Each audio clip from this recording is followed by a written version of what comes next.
piasan'ny SMA mitaky ny anefana ny karamany feno.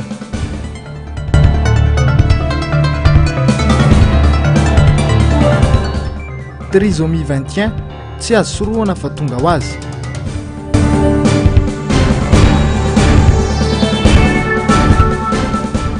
Tsy fihetezan'ny fitantanana marary ny firenena ary mila fanasitranana. Alarobia faharoapolo ny volana martsa taona 2024 faly tafaraka aminao indray ny tenako tompoko lasy tompoko vavy amin'izao takariva izao amiarabanao ary manasanao mpanajana anaraka ny fampalalam-bavao hatramin'ny farany. Pejiny sosialy avy hatrany miato mandritra ny 90 andro ny fangatahana tany mpanjakana rehetra araka ny anotina voka ny ministera mila vozina ny taratasy fangatahana tany mpanjakana manoloana izany hadisy ny varavarana misokatra na audience ho an'ireo rehetra voakasika amin'ny raharaha fangatahana tany mpanjakana izay miato ny zoma izao eny avaradrano eny. Akoatra izay dia nambarany solomam-bahoaka eny an-toerana fa mila fakan-kevitra avy amin'ny rehetra voatokony ampiarina ny lalàna momba ny famosirana ireo tratrana an'olana. Andomiaratina sitahirina.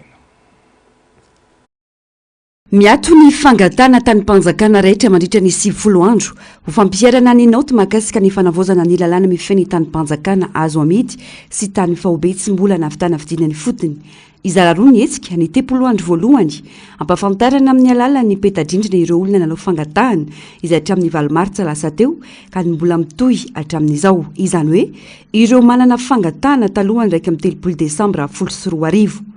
Ireo fangatahana ireo dia tsy maintsy avozin'ny tompon-tany atao anatin'ny 10 andro manaraka hatramin'ny volana Mey izao. Ireo tany tsy nahitana fanavozana dia azon'ny olon-ka fangatahana.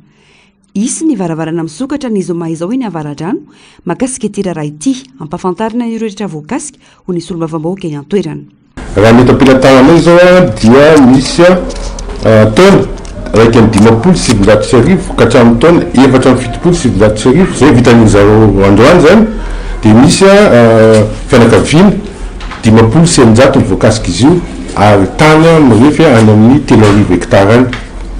Dia ny petadrindrina ataony zareo amin'ny ankapobeny zany hoe alefanao daholo fa zay zany miezaka manasaraka an'ilay zany commune zao reto daholo ny voakasika ilay zany commune zao dia alefanay petadrindrina amin'ny commune ny 90 andro manaraka dia mena fahefana olona nangataka zany anavaoan'ny fangatahana. Ankoatra izay, anisany mitana ny sainy maro ary mahaberesaka eto amin'ny firenena. Maloana ireo trangana fanolanana misesy, ny fampiarana anaty ny lalàna momba ny famosirana ny castration. Mila ny fanapahan-kevitry ny maro ny fampiarana io lalàna io raha ny fanazavana fa tsy ampy raha ny mpitsara ihany no hanapa-kevitra momba izany. Tsy ampy kosa raha mpitsara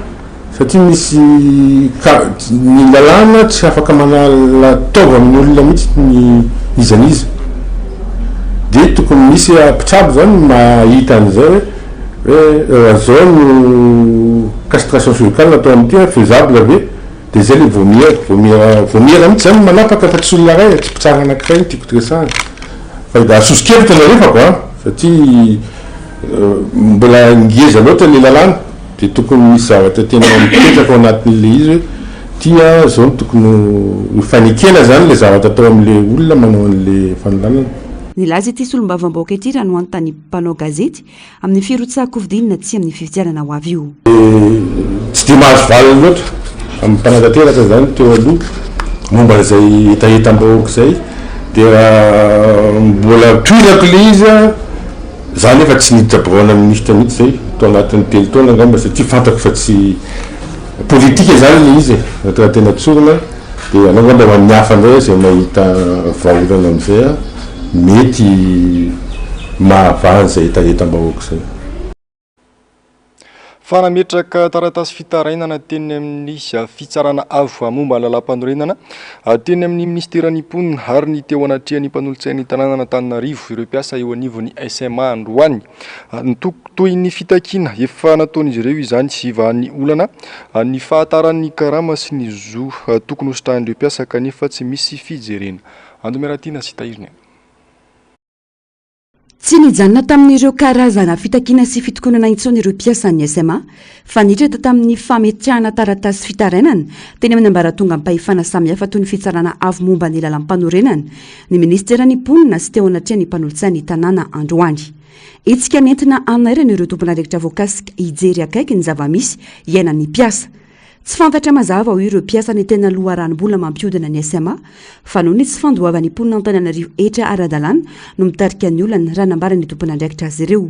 mitaky ny amerenana azy ho mpiasan'ny komina ara-dalàna na mpiasan'ny ministera izy ireo mba tsy ho farala amin'ny mpiasa rehetra ka hiaina olana lava isam-bolana fa raha ohatra ka tokony tsy hovaovao kosa le izy dia mangataka izahay hoe ataovy mpiasan'ny komina zay dia zay mahazo amin'ny kominao mahazo anay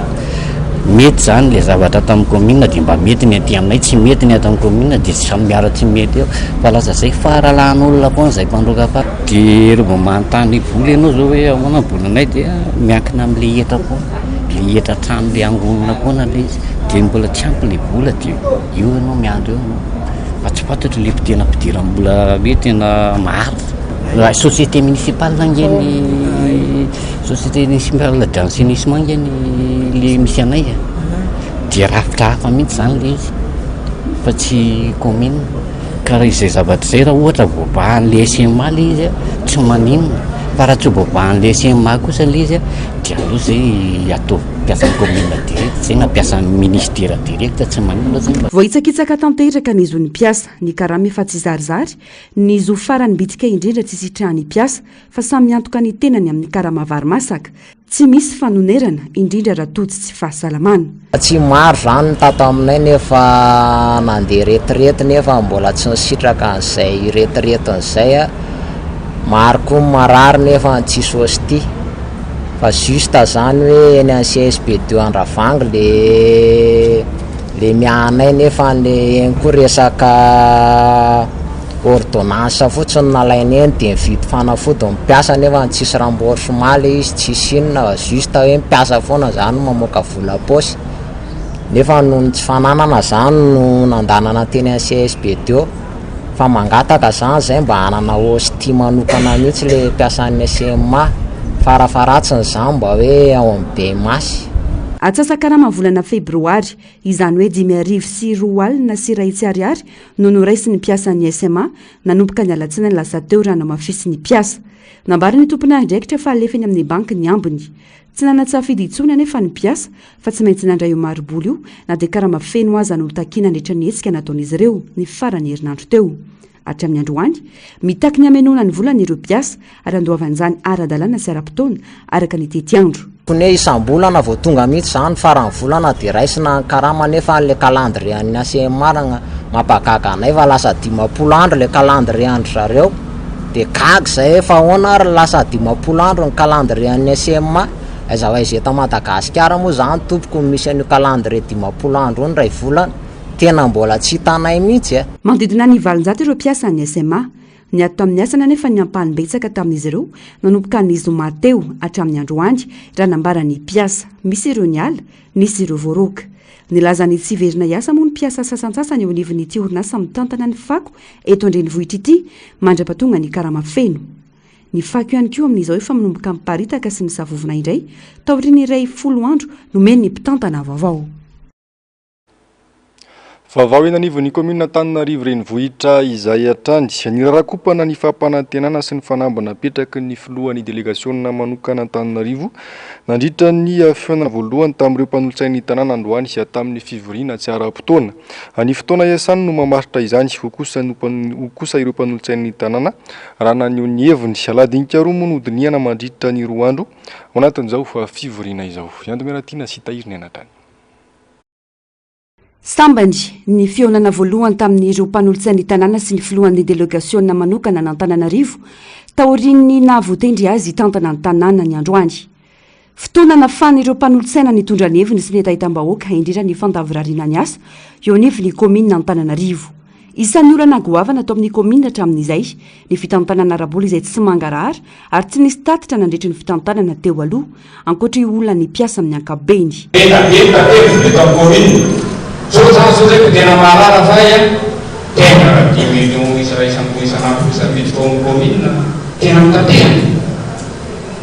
fa efa mandeha manontany amin'ny zavatra dia misy tompony io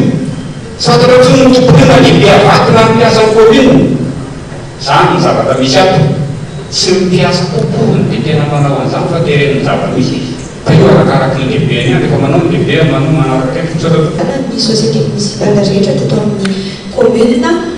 hatramin'izao ny tokony ahazonay ny tatitra ara-bola an'ireo conseil ireo société municipale ireo dia manantena izahay fa ahazo amin'izay miaraka amin'izay ihany koa ny momba ny transparence satria resanao foana transparence momba ny conseil d'administration membre na conseil d'administration izatsokajiny indrindra ireo izay mahakasika ny représentation anay conseil municipal eto ohatra ny piasa rehetra tamin'lafatra moa dia samy manana izay mety leverina fa tombontsoa tokony rasy amin'ny adininy samy hafa avy ny piasa rehetra eto amin'ny lafatra isan'izany izay mpamintsianany tanàna tsy teny aminao na saratria na raha tsy teny tombetsika na ifanalabaraka eto avy maso eto misy mpanao gazety eo dia fananimina ny lasa fa ny androany dia teneniko raha sitraka otritra jery mainty mpanolontsaiko eto mba omeo ny carburant-nay teo anatrian'ny mpanolo-tsaina no nanamafisina ny mpitantana vaovao fa tsy hanana olana arabolintsony ny commune apetraka ihany koa ny mangarara sy ny fitondrana tsara tantana dia fino ataontsika da izany afajery atao volana masy voit d'avril mahazo ny salaire alohan'ny faravolana taona mpiasa eto amin'ny commune urbaine de Antananarivo mois de mai en toute transparence ny tenenatsika fa mihitsy ny atao hoe impôt synthétique tsy manana olana ara-bola intsony tsika eto amin'ny commune urbaine de Antananarivo ary manotokona ndraiky tsara dia motivé verina ny amin'ny carburant verina ny amin'ny telefona zany ny zavatra ataontsika zany anisan'ny rondoakin'ireo mpanolo-tsaina ary mampanay azy ireo ny fikasan'ny mpitantana teo aloha handray piasa misy 700 ka naroso manoloana ny filohan'ny delegasiona manokana androany fampiarana ny politika pitsitsina no apetraka hitantanana ny tanàna na Antananarivo ho ny fanazavana ka nofoanana ny fandraisana piasa dia tsy misy recrutement mandeha amin'izao zany aloha anatin'izay politique d'austérité zay miankina amin'ny zava-misy ao anatin'ny amerina no ahafahantsika mijery an'izay fametrahana insertion ny piasa zay tokony hiara-iazantsika ao anatin'ilay izy mazava ny any mpanolo-tsaina ny fotoana isany no hamaritra ny asa vitany ho hitantsika hoe anahoana sy ahoana no ho endriky ny fiara-miasa akoatran'izay moa izy nametraka an'izay ny antso fiara-miasa amin'ny mpanolo-tsaina izy ary nilaza ihany koa fa amerina amin'loany ireo zon'ny mpanolo-tsaina izay notapahany teo aloha noho ny resaka alako bika sy tiako tareny fijeriko azy dia zava-dehibe zany ho anay mpanolo-tsaina ary zahay mpanolo-tsaina raha ny tenako manokana andresahana efatrany mbolohany eny fa na tsy nisitraka ny zoanay azy zahay dia nijory foana niaro ny mponina Antananarivo ary ny mponina Antananarivo dia tsy tokony hisalasala mihitsy ifampiresaka aminay mpanolo-tsaina mikasika an'izay olana dia ho hitantsika hoe ao anatin'ny 4 volana hanahoana izay ho endriky ny fiara-miasa izay nanomboka androany fivoriana tsy ara-potoana voalohany nataon'ny filohan'ny delegasiona manokana na Antananarivo sy ny mpanolo-tsaina tanàna ary aritra telony izany ladinika roa no dinihana dia ny fanitsiana ny organigramme sy ny fanomezana fahefana ny délégation de pouvoir ho an'ny PDS marary ny firenentsika ary mila fanasitranana ho ny tale kabinetra ny filohan'ny antenimera-pirenena androany manoloana ny fahasairanana lalina sy ny olana isan-karazany lalovan'ny firenena amin'izao fotoana izao isy ny fihaonan'ny filohan'ny antenimera-pirenena amin'ireo antoko politika sy ny fikambanana samihafa manirana ny nosy ho fitadiavam-baolana ho amin'izany ny asa botsy ho avy izao amialy ranombana sy ny ahatanjana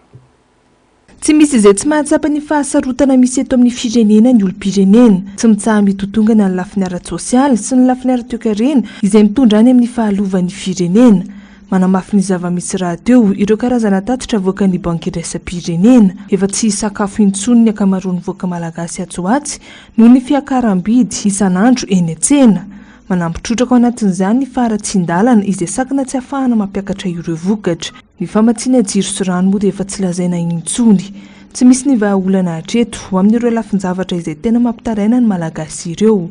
marary ny firenena ary mila fanasitranana hono nambara ny tale kabinetra ny filohan'ny antenimera-pirenena tsy nitondra fivoarana sy fahatsarana ho an'ny malagasy ihany koa hono nambara ny fifidianana filoham-pirenena izay natao ambiletra tamin'ny volana novambra lasa teo tena problème amin'ny firenena amin'izao problème ny eto Antananarivo vidikalina jiro lalana io filazana fifidianana président république teo namany olana ny lalana namany olana ny électricité teto Madagasikara ve fifidianana na sesesy io zay ny atao amboletra lavy io tondra olana ino nary zay fa maro ny olana eto marary ny firenentsika marary inona moa ny atongavan'le solotena banque mondiale tany avoloha teo iny fa eto amitsika misy vola 2 millions pour ne pas dire 2 milliards de dollars tsy miasa fa maty vola ndray zao miteny hoe ahoana ty vola tsy ampiasanareo ty na mahaolana falan'ny filoham-pirenena tamin'ny décembre na mahaolana tokony vokany reo vola reo dia tokony efa mivava olana fa maninona persiste le olana eto amitsika misy problème be eto amin'ny firenena dia tsy tenenina fa fo problème foana ny resahana eto vao miresaresaka problème politique dia raha hoananao samborona zany ve ny vahaolana eto vao me miletika atsika zao amin'ny problème manatrosa vao me miletika atsika raha makany Majunga anao a efa ho adiny 20 anao va tonga any Majunga tonga any anao mandeha hôtely a tsy rano andronao tsy jiro mirehitra zany ake problème gasy zao zany problème mampandraraha ho fitajiavam-bahaolana manoloana ireo olana isan-karazany voatanisa ireo isy ny fionana sady ho fifampiarabana noho ny fahatrarana ny taona vaovao eo amin'ny filohan'ny antenimieram-pirenena Kristina Razanamahasoa sy ireo hery politika rehetra eto amin'ny firenena amin'ny asabotsy izao izay atao eny amin'ny antenimieram-pirenena etsy Tsimbazaza. Fifampiarabana tratran'ny taona anaovana point sur les momba ny situation politique eto Madagasikara amin'ny fotoana io zany a dia fanehoan'ireo hery politika ireo a ny zava-misy inona vahaolana hoentinao amin'ny mahafiloany antenimieram-pirenenanao amin'ny mareny mpianakaviananao amin'ny mareny ny malagasy anao inona ny atao manoloana zao toedra raha misy eto amin'ny firenena zao inona ny atao manoloana nyty vidim-bary ty inona ny atao momba nyty jiro ty inona ny atao manoloana nyty lalana fa tsy fakahitana ty inona ny atao fa tena sahirana ny olona fanasitranana nyty firenena ty zany no resana eto marary ny firenena mila fanasitranana mila fitoniana ny firenena raha te-anarina firenena anao a raha anao programme économique marina ny fanjakana mila mikre fitoniana aloha. Anisan'ireo anatrika io fionana atao amin'ny asabotsy ho avy izao io ny vovonana panina FFKM izay efa nikondony tady vahaolana ho amin'ny zava-misy eto Madagasikara nandritra ireo hetsika fotsy talohana natanterahana ny fifidianana filoham-pirenena ho avy eny an-toerana ihany koa ny firaisamonim-pirenena raha ny vaovao hatrany. Vaovao manodidina ny fifidianana kosa indray olon'ny fiarahamonina ary olona akaiky ny vahoaka ireo no tokony toetoetra ny solombavambahoaka irotsaka hofidiana sy hitondra ny distrika Tsiraray manerana ny Madagasikara hoy ny fanehoan-kevitry ny vehivavy iray anosady mpitolo leo anivony antoko tiako Madagasikara ny Tsiprian'izay. Maro ireo olom-pirenena no nahatsapa fa tsy nanao ny asany araka ny tokony ho izy ny ankamaroan'ireo solombavambahoaka ny Madagasikara hatramin'izay. Zava-dehibe loatra nefa ny asa iandreketan'izy ireo noho izy tompona andraikitra mitondra ny marary ny fiarahamonina eny anivon'ny antenimieram-pirenena. Olon'ny fiarahamonina ary olona akaiky ny vahoaka no tokony hilatsaka sy hitondra ireo distrika manerana ny Madagasikara manomboka izao hoy ny nambariny tsy olom-pirenena ity. Ny olona tena hoe tokony hofidian'ny vahoaka zany amin'ny mahasolombavambahoaka azy dia zao olona akaiky ny vahoaka afaka miaino ny vahoaka ary afaka iresahan'ny vahoaka hitondrany vahoaka zay etaetany mampalahelo kely aminy tsy araka ny tokony ho izy ny solombavambahoaka zay misy ankehitriny ndraindray tao variana amin'ny politika fa tsy dia tena fanosokosona amin'ny vahoaka satria ny tena zava-dehibe ho an'ny olona atao hoe solombavambahoaka zany nge tena hoe araka izany arabaky teny misy olo vava ny vahoaka ataonao ahoana ny olo vava amin'ny vahoaka raha ohatra ka ianao rehefa mahazo toerana dia ery ambony ery fa ny vahoaka aty ambany aty dia tsy mifankahazo ny tadin-dokanga satria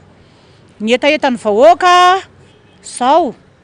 dia ny fanapahan-kevitra tsy izao zay ny olana akoatra ny hoe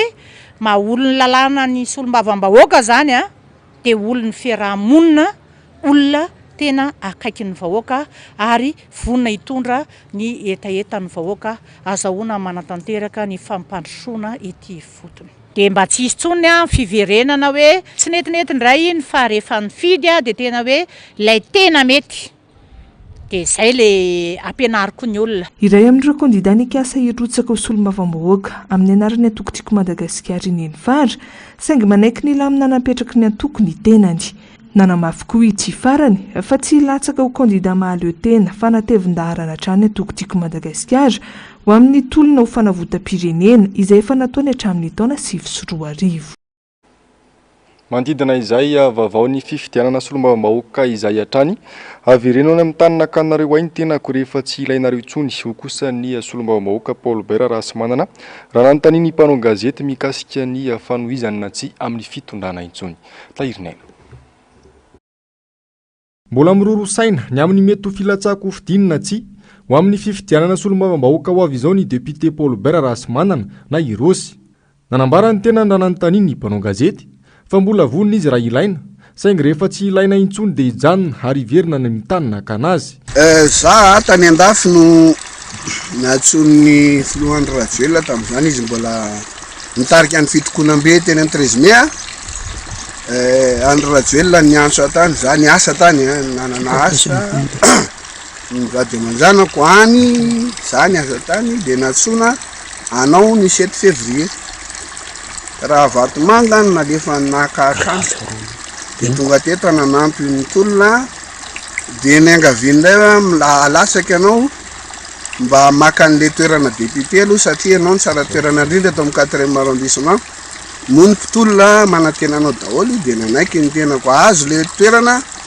nitranga ren'le gidagida tamin'ny rajonal mampianina reny eo amin'ny 20 fotsiny zay sisa ny député nanaraka ny président Rajoelina tamin'izany ary vo ilakilaka atao amin'ny assemblée rehefa vita iny tsy nandeha tamin'izay loany tonga ny faharoa milatsa amin'izay anao mbola izy ihany no miteny azy zany mitondra ny couleurany dia mbola nilatsaka fa rehefa lany ianao dia alefa miverina any amin'ny vady aman-janaka ao any andafy amin'izay alefa ny amin'ny UNESCO ianao lany dia mandeha niasa dia mandeha mbola ity aty ka raha mbola ilaina dia mbola eta rehefa tsy ilaina intsony dia mba tanterahany fotsiny le resaka fanaovana hoe averiny any amin'izay nangalany raha tsy ahivina isan'ireo solombavambahoaka ny ara-dia tamin'ny fitondrana na tsy ary ho voilikilika noho ireo fanankianana nataony tamin'ireo mpikambana sasany eo anivon'ny governemanta ity solombavambahoaka voafidy tao amin'ny boriboritany fa efatra ity. Ny baribary koa ohatra ny tsy fifankazahoana nisy teo aminy sy ny ministra ny sirasira teo aloha. Ny tena ndraha teo izay efa tsy nankasitraka ny anomezana fahefana ity ministra ny sirasira teo aloha ity intsony saingy izao mbola voatazona ho mpikambany governemanta izao ihany. Ho hita araka izany raha mbola irotsaka ho isan'ireo kandida ho solombavambahoaka Irosy na ho averin'ireo nakazy tany ivelany. Fa efa asehon'izao mpitondra izao amin'ny alalan'ny kajikajy maloto ataony amin'ny fanantanteraina ny fifidianana manakaiky vahoaka ifandimby ny fahatahoran'ny mpanohitra ho ny fandarana miara-manonja androany amiariary izany nanomboka ny alatsinainy teo ka tokony ho mailo sy andray andraikitra ny rehetra azahoana ny maro anisa etsy amin'ny anteny miram-pirenena. Avitra Solindrabe sy ny Aritanjona. Efa tonga hatramin'ny hoe horavana ny anteny miram-pirenena anaovana tsindry samihafa ny solombavambahoaka avy amin'ny fanoherana mitombo ny fiororoan'ny fanjakana manoloana ny firaisakin'ireo mpanao politika any ka averina avokoa ireo kady sy tetika samihafa ibidona ny maro anisa eo anivon'ny anteny miram-pirenena mba tsy avokidikitika azy ireo. Ary rehefa manao rapport d'activité koa dia tsy kely manao débat nefa voalaza ao anatin'ny lalam-panorenana zany zany daholo anieny tsy fametrahana asin'le assemblée nationale le tamin'le mandat eo aloha ty zany ny olana zany aiza misy amin'izany hoe gouvernement zany matahotra hanao fasafasy amin'ny député zay nefa no asan'le député zay ny asan'le solombavambahoaka ary zay koa ny takina any amin'ilay gouvernement hanaiky fasafasy dia alefa mivatana amin'ny haina manjery-panjakana ka raha mbola fanjakana matahotra an'izany dia verina hoe fanjakana mbola te-anoy zany amin'le nitenen'ny tontomota teo le tsy fanarahn-dalàna fanjakana mbola te-anoy le gabraraka fanjakana mbola te-anoy le akamakama hitatana firenena fanjakana mbola te-anoy an'le fitatanana tsy misy résultat fa de hoe tantely afa-drakotra ny ilaitsika amin'ity zany de zao anteny miram-pirenena homena asina mitodika makany amin'ny vahoaka ary baikony lalam-panorenana sy ny lalàna ny asa ataony zay tokony misy fiatraikany vatana makany anivon'ny vahoaka malagasy izay zany le zavatra andrasantsika amin'ity de raha azo zay maro an'izy zay io mampatahotra an'izy menakavy io ory vahoaka malagasy matahotra ny azon'ny mpanohatra maro anisa lay fitondrana. Fanapakevitra goavana indrindra amin'ny fanovana izao lafim-piainana rehetra izao noho izany ny firosona amin'ny fifidianana ho avy ny vahoaka no tompon'ny fahefana ary tompony andraikitra amin'ny ampitsony. Lafim-baovao manodidina ny fahasalamana kosa indray toetena tsy azo sorohana ny trisomie 21 mila fanaraha-maso ka eo amin'ny tsy fahasalamana no miseho ny fahasarotana amin'ny fitaizana olona trisomika matetika amin'ny ankapobeny anefa tsy dia misy fahasamihafany loatra amin'ny zaza sy ankizy rehetra ny zaza trisomika raha ny fijoroana vavolombelona nataony iray mpianakaviana iray manana zanaka mitondra ny trisomie 21 ny alirarinombana sy ny aritanjona. Sokajina ho anisan'ny zaza mahiran-tsaina ireo ankizy mitondra ny trisomie 21 na dia eo aza ny faniliana sy fanavakavahana ny fiarahamonina malagasy azy ireo. Ankoatra ny fanaraha-maso izay tsy maintsy atao, ny fikarakarana rehefa tody sy fahasalamana izy ireo no hitan'ireo ray aman-dreny ho tena sarotra. Amin'ny ankapobeny anefa, nambaran'izy ireo fa tsy dia misy fahasamihafany loatra amin'ireo zaza rehetra ny zaza sy ankizy trisomika. Iray amin'ireo ray aman-dreny manana zaza trisomika irana evy telo lahy. Nambarany fa manana ny zavatra tindry ireny zaza ireny ary manana ny tanjona ho an'izy ireo ihany koa ireo ray aman-dreny. Eo am-piandohana aloha zany evona eno an'izy hoe trisomie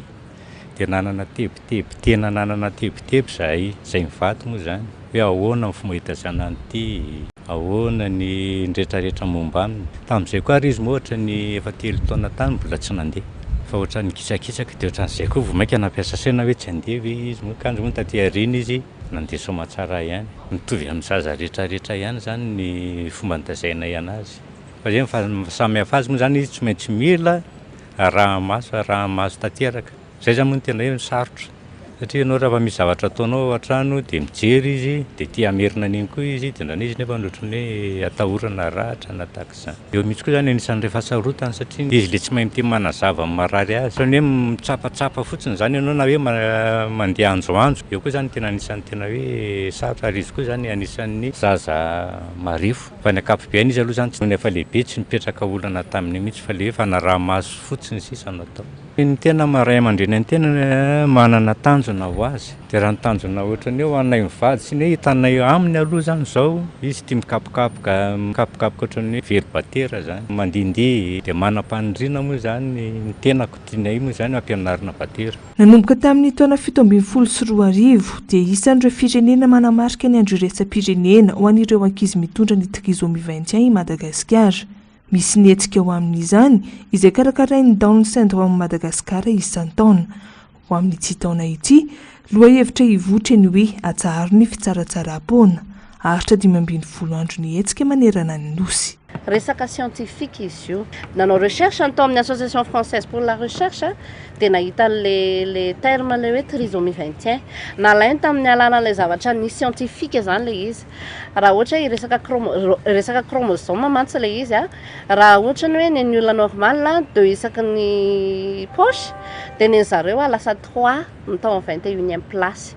Dia zay nahatonga le tri amatelo zomie le chromosome le 21 atao 21e place. Tsisy ninina azy soroana, tsisy ninina azy atao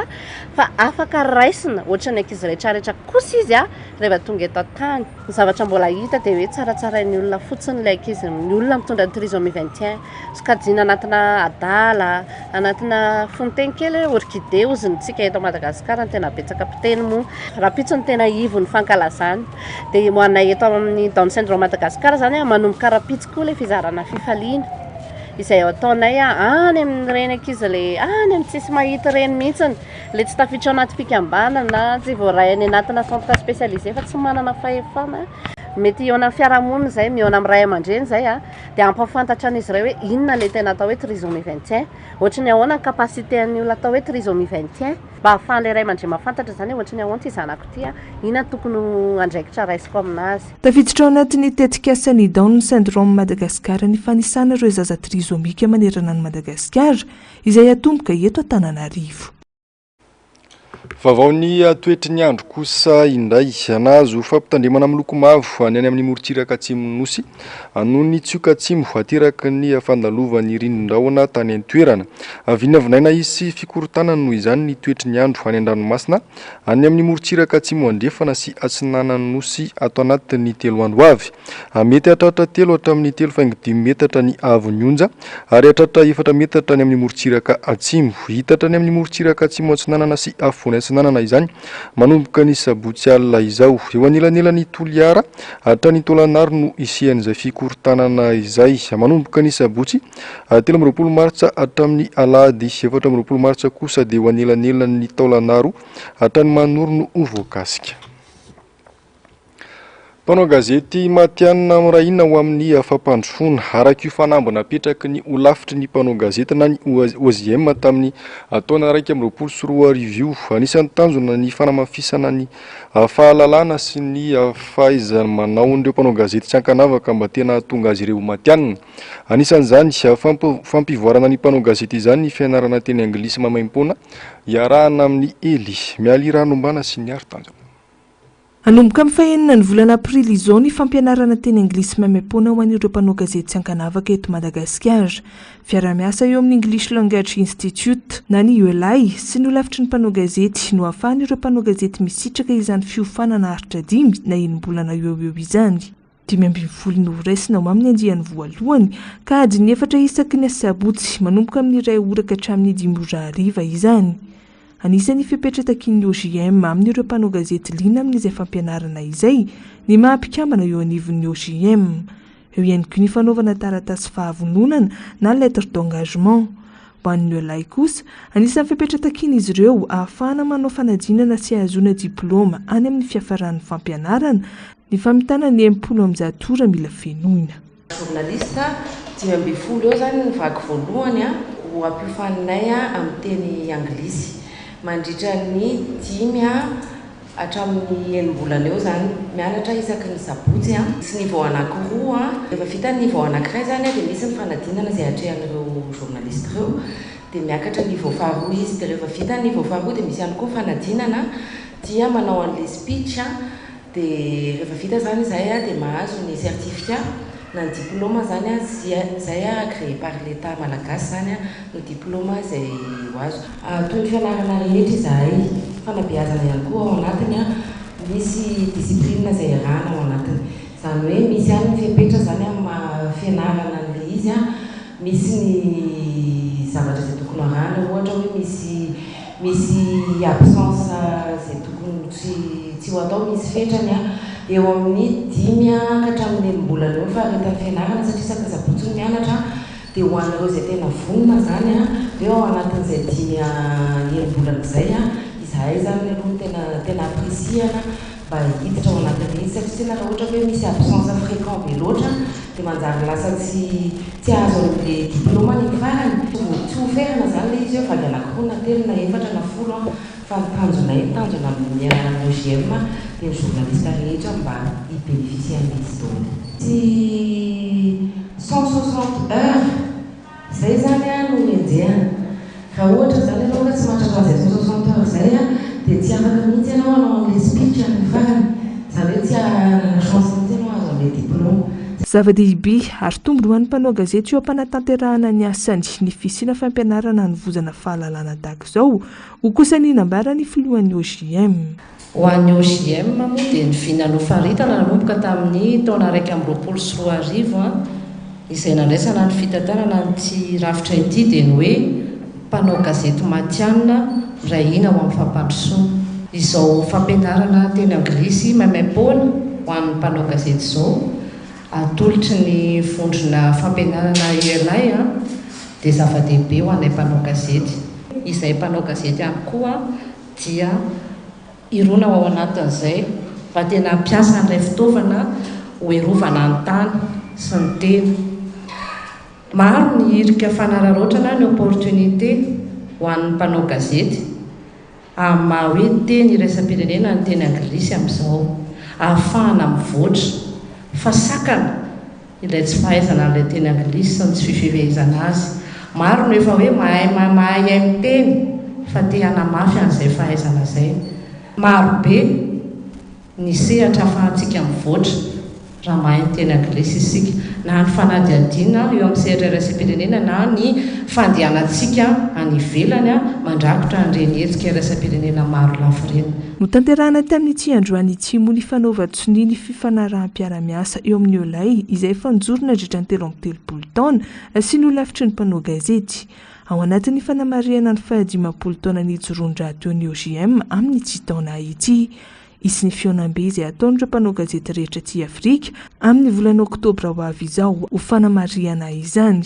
Efa tombo iray ananan'ireo mpanao gazety malagasy hiatrehana izany fionam-be izany ity fianarana teny anglisy ity.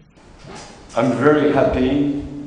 to communicate in English to all journalists and all Malagasy people today. You're lying? Yes, we can.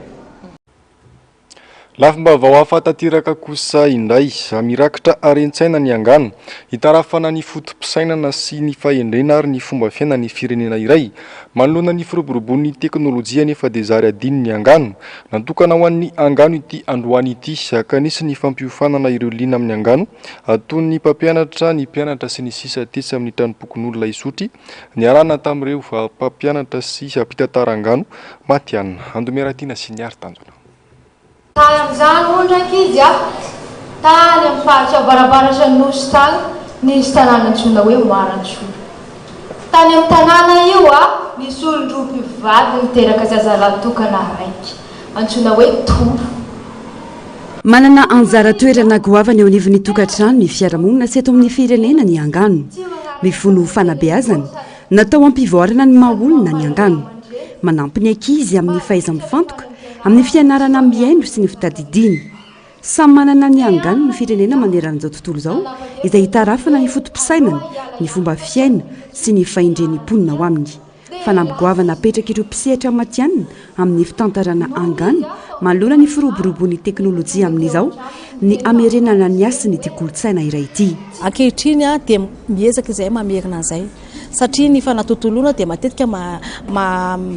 mitondra zava-maro ihany koa izay matetika tsy arakaraka ny eritreretina akne fanatontoloana zay fa mampiditra ny kolontsainy manana matanjaka amin'izay fanatontoloana zay ihany koa ny antom-pisiny moa zay dia izay koa hoe mametraka foana hoe ny angano indrindrandrindra amin'ny fomba fijery malagasy mitondra anatra, mitondra fahendrena, mitondra ino zany tiako tenenina hoe taratra ihany koa ny vakoka. Mila fahaizana ny famakiana angano hitazomana ny fifantohan'ny mpiaino. Tsy mihoatra ny 10 minitra ny angano iray ho an'ny ankizy kely,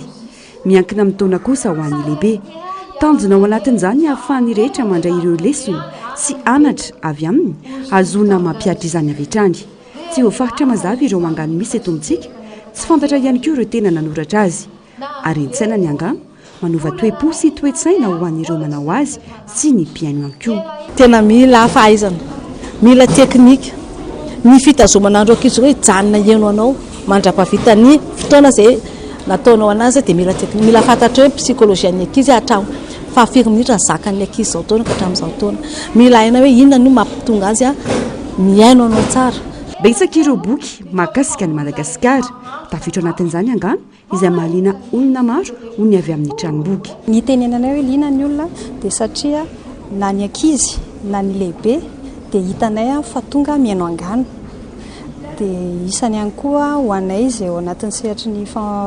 tranom-boky dia mahita izahay fa misy ihany koa ireo izay mamaky eo an-toerana ny boky mikasika ny angano. Ny boky ho an'ny atao hoe Fonds Madagasikara ny tenenanay anazy izay boky mahakasika Madagasikara. Naiza zany izay faritra rehetra na Antananarivo na faritra dia tsy mampindrana izahay fa atao vakiana fotsiny mihitsy ny boky izay mahakasika an'izay hoe mpanoratra na mahakasika ny Madagasikara izay dia ny boky rehetra zany mbola voatahiry soamantsara ary azony rehetra vakiana. Saika tany amin'ny toeram-pianarana na fony fahazaza no ny aino angano ny ankamaroan'ny olona no ny rotorotom-piainana sy ny firoborobon'ny teknôlôjia nefa dia adino izany samy mahatsapa ny mahazava-dehibe ny angano nefa ny rehetra. Ty miaino angano fa efa ela be tsy miaino tena amin'ny lycée gamba ny miaino angano. Ny tena mahafinaritra na miaino angano azahoana anatra mba halalana voambolona malagasy bebe kokoa. Izay mahafinaritra amin'ilay izy dia mampitombo fahalalana. Tany ho any 87 88 tany amin'ny mpiaino angano sy tantara moa zany tena ka ohatrany tsy dia manam-potoana ianona intsony moa zako hoe efa melehibe dia tsy miaino angano satria 90 zany fa zava-tsapa ny navarina. faramalemy sikitibe kibo aloha zao ny tena nalaza nankalazana androany 20 martsa ny andro maneran-tany ho an'ny angano andro maneran-tany ho an'ny poezia kosa rahampiso raiky amin'ny 20 martsa ho an'ny eto Madagasikara atambatra ny fankalazana manerana nosy natao ho fetiny angano sy ny poezia ny androany ratsaiviny tany amin'ny taona raiky amin'ny 770 tany no nioropaka ny fanamariana ny 20 martsa ho an'ny fitantaran'angano nihitatra amin'ny andalana teny izany ka ny taona 13 no nambara ofisialy fa andro maneran-tany ho an'ny angano ny 20 martsa ny taona 770 kosa no nambarana ndritra ny fionana tapony UNESCO fa andro poezia ny raiky amin'ny 20 martsa ho an'ireo mpitantarangano matianina nisy ny fampiofanana ireo mpianatra mpampianatra tanora olon-tsotra liana amin'ny angano tetsy amin'ny trano bokin'olona Analakely mampitriky ny hianatra tena tompoko tamin'iny ndraiky izy a hiverina ny hianatra tovy ary tsy naditra ntsony tsy naditra sady tsy namaly mpampianatra fa izy ihany mpanao devoir rehefa tonga any am-pianarana mianatra toy ny zazakely reny misy hanganiganitra hangano arirarira tsy zany mavanty fa olobe taloha lafy mavao ny fanatanjahantena kosa indray nihembotra ny amin'ny laharana faraiky amby folo isika malagasy amin'ireo firenena nahazo medaly betsaka indrindra amin'ny lalao afrikanina hatramin'ny omaly ariva nijanona ho 13 ny medaly noromban'ireo atleta malagasy medaly volamena 4 medaly volafotsy 2 ary 7 kosa ny medaly alimo tsy nahita medaly intsony isika malagasy taorian'ny alarobia 13 martsa teo izay nazahoany Lorara Soanaivo medaly volamena teo amin'ny taranja judo mbola misy kosa ny fanantenana ho an'ny taranja fototra atletisme sy ny basket 3x3 izay heverina fa anampisany medalitsika ka ampiakatra ny laharantsika malagasy eo amin'ity lalao iraisampirenena ity. Pejany maresaka iraisampirenena mazava ny fitsipotalo ho an'ny lalao olimpika 2024 tsy mandray anjary Rosia sy Belarosia tsy nanakana an'ireto firenena roa ireto hikarakara lalao olimpika hafa ny faizany lasa tao fitaovana politika ny lalao ara-panatanjahantena ankehitriny hoy Vladimir Poutine fanadidina eo amin'ny sarin'ny France 24. Lany tsy nisy fiambambana teo anatrehan'ny komity mpiarakaran'ny lalao olimpika 2024 atao any Paris fa tsy mahazo miatrika ity lalao goavana ity ry zareo Rosianina sy Belarosianina. Tsy azon'izy ireo ataona ny fanatrehanany lanonana fanokafana azy mba tsy anomezan-danja na amin'ny endriny ahoana na ahoana ny herisetra ataon'ireo firenena ireo raha ny fanazavana. Nanamafy ny talian'ny firaisankina olimpika fa mijanona ho tsy manan-kevitra izy ireo manoloana ny toedra raha misy eo amin'ny Ukraine sy Rosia ka izay no antony tsy fahafahan'ny Rosia sy Belarosia mandray anjara io. Na eo azy zany anefa dia tsy nampiembotra n'ireo firenena roa ireo ny tsy hanatanteraka lalao olimpika ho azy ireo izany lalao izay ho tontosaina ny volana septambra ho avy izao. Nanamafy ny fanapahan-keviny ny volana oktobra 2024 lasa teo ny filoha Rosianina Vladimir Poutine fa atao fitaovana politika anerenan'ny olona na fikambanana iray hiditra anatin'ny tontolo politika ka ametrahana fanavakavahana ara-politika, ara-tsosialy sy fiaviana ny lalao iray ankehitriny. Ifanaty fikarakarana tanteraka araka izany ny komite olimpika ny Rosia ka nampitondraina ny anarana hoe ny lalao ny firalahiny ity lalao ity. Ankilan'izay dia nanamafy tamin'ny fampahafantarana antsoratra ny komite olimpika iraisam-pirenena ny mba tsy handraisan'ny firenena rehetra anjara amin'io lalao karakarain'ny Rosia io. Dia ny vaovao ny maresaka iraisam-pirenena iny ankotopo kilasy topovavy anonetiko nanakatona indray ny fampalalam-baovao tamin'ity androany ity ankasitrahana fionanao haneraka taminay hatramin'ny farany atony mahazatra dia ny fandarana ahoana marina sy ny fandarana Global News no arainao avy hatrany aorian'izao fampalalam-baovao izao aorian'izay kosa ny horonan-tsariny amin'izeo mitondra ny lohateny hoe Morosome ny tenako mametraka ny mara-pitafa topo kilasy topovavy.